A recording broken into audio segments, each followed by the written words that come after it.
So you've updated to iOS 7 and you may be asking yourself, is that it? Apart from the aesthetic changes, Apple has changed quite a bit on the internal side of iOS 7, and in this video I'm going to bring to light 20 lesser known features of iOS 7. Close up to 3 apps at once using a 3-finger swipe up. Don't like the parallax feature of iOS 7 making you dizzy, nauseous? Go into Settings, General, Accessibility, in here, Reduce Motion, and turn that off. If you're on a limited data network, you can easily go into Settings, Cellular, scroll down, and in here you'll find all the applications that are using your data and how much, and easily disable LTE or 3G use. By going into General, Accessibility, and scrolling all the way down and enabling switch control to on, you can actually control your iPhone, and I actually set mine to a head turn left, will take me to the home screen.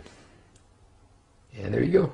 It works without even touching the home button. Also in accessibility, you can enable bold text, which requires a restart of your iPhone, but makes all the text much bolder and easier to read in iOS 7. As can be seen here, you can notice that the text is a lot bolder on the one where I enabled it. Easily change your text size on iOS by going into General, Text Size, and sliding this slider right here. Now take note, it won't work in all applications, only the ones on the Apple device and the applications that actually support this. Now this one is controversial. However, if you go into Privacy, go into Location Services, System Services, Frequent Locations, your iPhone actually tracks the locations you frequent, and you can easily remove it or enable it using this feature. In Settings Messages, you can now actually block calls using the blocked, and this works both for text messages and calls. In Messages, you're now able to see timestamps, so if you slide to the left from the right, you'll get the little time right there, which is a very useful little addition. Siri can now be used to toggle system settings.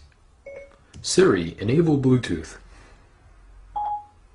Okay, I turned on Bluetooth. The edge of the screen can now be used as a back button, so if you swipe from the edge of the screen, you can actually go back. Now this is supported in all system-wide applications and some third-party applications as well. Swipe over the new Compass application and you'll be greeted with a level which is amazingly accurate, works very well, and can be used 2 ways. So you can use it as a surface level this way.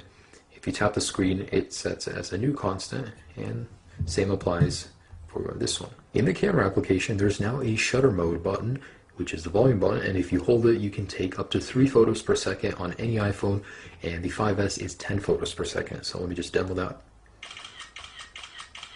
While recording video, you can now zoom in and out. Great, however, Apple should have added this a while ago. If you've got a cluttered mailbox, you can actually edit and mark all to be read in your mailbox. Although very small, you can actually put Newsstand into a folder, whereas before you couldn't do it in iOS 6. You can actually make changes to pronunciations in Siri. Siri, call Daniel. Which Daniel? That's not how you pronounce that. Which one? Daniel C. Okay, how do you pronounce the name? Daniel. Okay, thank you. Which pronunciation should I use? Daniel, Daniel, Daniel. Using FaceTime, you can actually make audio calls now, and I've heard the quality is much better without actually using your minutes. In the passcode lock settings, you're actually given an option to delete all the data on the iPhone after 10 failed passcode attempts. And lastly, my favorite in sounds, if you go into ringtone vibration, you can make a custom vibration. So just holding, holding, hold, and you can actually replay it.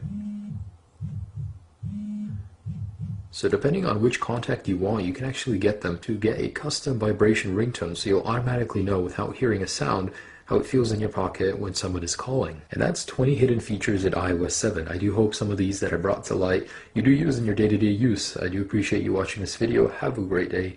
Peace.